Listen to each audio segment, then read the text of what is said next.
Seorang bocah perempuan berusia 9 tahun ditemukan tewas di lokasi perkebunan milik warga di Bolaang, Mongondo Timur, Sulawesi Utara. Dari hasil penyelidikan polisi, ternyata korban dibunuh seorang perempuan yang juga sepupu ibu korban.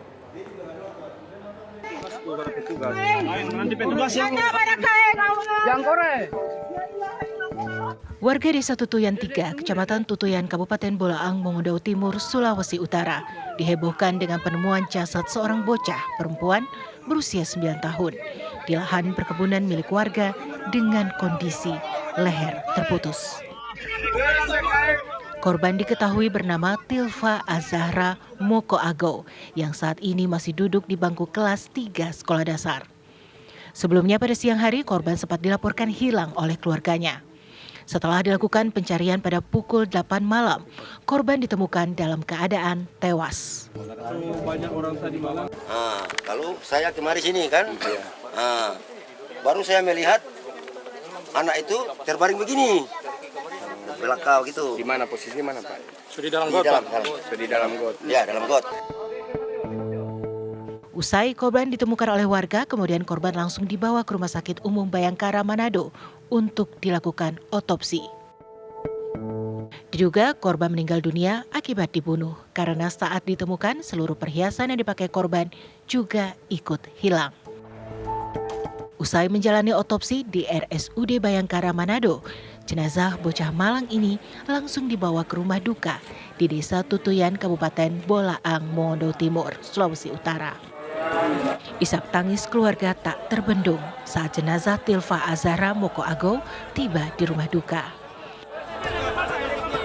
Dari hasil penyelidikan, polisi akhirnya berhasil menangkap pelaku pembunuhan dengan disertai mutilasi. Pelaku berjenis kelamin perempuan ini ternyata merupakan sepupu ibu korban. Sedangkan dari tim gabungan Reskrim Intel langsung melakukan pengembangan dengan cara mencari informasi di toko emas apakah ada orang yang melakukan penjualan perhiasan emas. Dan benar, salah satu pedagang emas di toko Logam Jaya menjelaskan ada seorang ibu berambut pirang yang tidak dikenal dengan membawa seorang anak balita laki-laki pada sore hari sekitar pukul 12.30 WITA. Ada menjual kalung emas dan sudah dibayar seharga 3.670.000. Dari keterangan pembeli emas, maka tim melakukan pengembangan dan pada pukul 22.30 WITA, tim langsung mengamankan perempuan Arnita Mamoto ke Mapolres Poltim untuk diklarifikasi sehubungan dengan peristiwa penjualan emas milik korban. Dan dari hasil keterangan dari perempuan Arnita Mamoto bahwa benar dialah yang menjual perhiasan emas di toko Logam Jaya, di mana perhiasan emas tersebut adalah milik korban adik Arsa yang dia ambil dari tubuh korban setelah pembunuhan tersebut dilakukannya. Mamoto menjelaskan bahwa pembunuhan tersebut sudah direncanakan sebelumnya. Ayah korban tidak menyangka anaknya menjadi korban pembunuhan oleh sepupu ibu korban yang tempat tinggalnya tidak jauh dari mereka. Mungkin karena anak pakai emas, mungkin itu. Karena mungkin dia menghilangkan jejak, ya mungkin ya itu. Karena kalau dia mau hilang jejak kan dia melapor ke kita bahwa kita tante yang ambil pakai emas. Juga pelaku itu masih keluarga Pak? Iya, sama itu DP laki, anak saudara yang itu di barang laki, anak saudara yang itu. Untuk mempertanggungjawabkan perbuatannya, saat ini pelaku telah ditahan di Polres Bolaang, Mongondo Timur. Pelaku kini terancam hukuman mati. Dari Bolaang, Mongondo Timur, Sulawesi Utara, Rifandi Kamaru, TV One mengabarkan.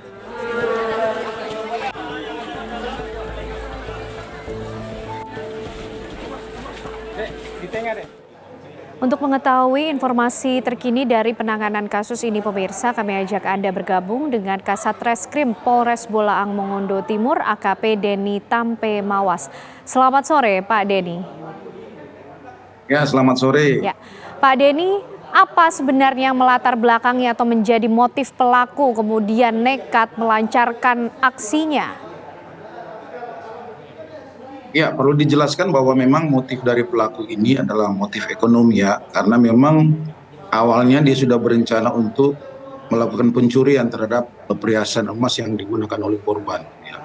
Sehingga dia merancang agar supaya tidak diketahui oleh orang tuanya ataupun keluarganya, sehingga dia menggiring anak itu tak jauh dari kompleks perkampungan untuk dieksekusi begitu ya. Oke, Pak Denny, informasinya korban ini sempat dikabarkan hilang begitu. Artinya seperti apa kemudian perjalanan pelaku merencanakan tindakannya semua ini Pak hingga sampai mengeksekusi korban?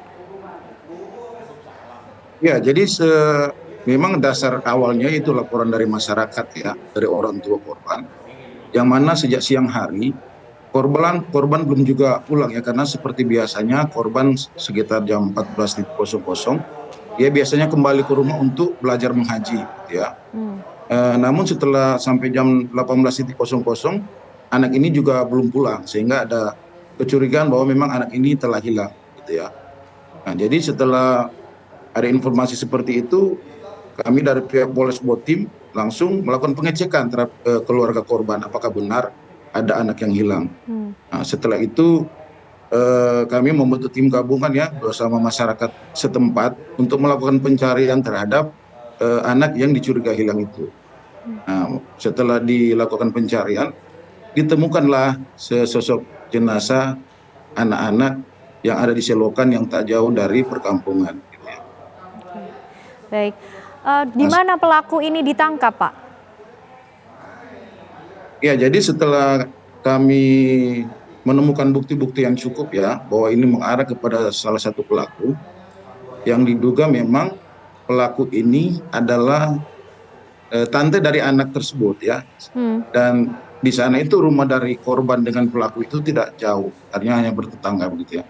Dan kami langsung mengamankan pelaku tak jauh dari rumah korban gitu ya, langsung kami amankan pada saat itu.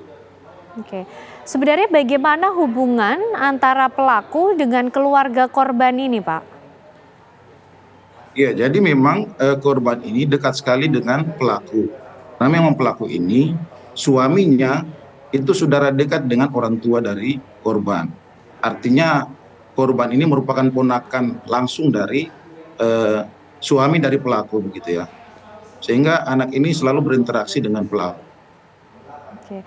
Artinya murni tindakan pelaku ini ingin menguasai harta milik korban begitu ya Pak, terbukti dari barang-barang milik korban yang hilang. Iya, karena dengan fakta yang ditemukan memang perhiasan emas yang digunakan oleh korban ini ditemukan bahwa memang faktanya dia menjual di toko emas yang tak jauh dari pemukimannya, di toko Logam Jaya. Nah, dari fakta itulah kita langsung melakukan penyelidikan sehingga menemukan bahwa memang pelaku ini adalah perempuan yang tertangkap itu yang bernama Arnita Mamonto itu. Oke. Lalu untuk kepemilikan senjata yang digunakan untuk melancarkan aksinya ini didapat dari mana? Ya, memang senjata tajam yang digunakan oleh pelaku itu ketika dia membawa anak ini, menggiring anak ini ke TKP agar supaya jauh dari pemukiman, memang dia sudah membawa pisau tersebut. Bahkan pisau tersebut sempat dipegang oleh korban, disuruh bawa begitu ya. Nah, sampai di TKP itu karena memang niat dia untuk mencuri, dia langsung mengeksekusi anak tersebut dengan cara memotong atau menggodok leher dari korban sampai putus. Oke, Pak, lalu ancaman hukuman yang dikenakan untuk pelaku? Iya, kami menjerat dengan pasal 340 ya, subsidiar 338 KUHP, dan juga lebih menyangkut 365 di situ ya, ada pencurian dengan pemberatan. Dengan ancaman hukuman mati dan paling ringan penjara 15 tahun. Oke. Ya. Ini pelaku tunggal atau masih ada kemungkinan pengembangan akan keterlibatan pelaku lain, Pak Denny? Iya, dari hasil penyidikan, hasil pemeriksaan visum dari korban, dan bukti-bukti yang kami temukan, baru ditemukan bahwa memang pelaku itu adalah tante dari korban ini. Sehingga dari hasil pemeriksaan, berdasarkan bukti yang cukup, kita menetapkan Ibu Arnita ini sebagai tersangka dan telah dilakukan penahanan di Rutan Polres Botim. Baik, terima kasih Pak Denny Tampelawa sudah bergabung bersama kami di Ragam Perkara sore hari ini. Sehat selalu Pak.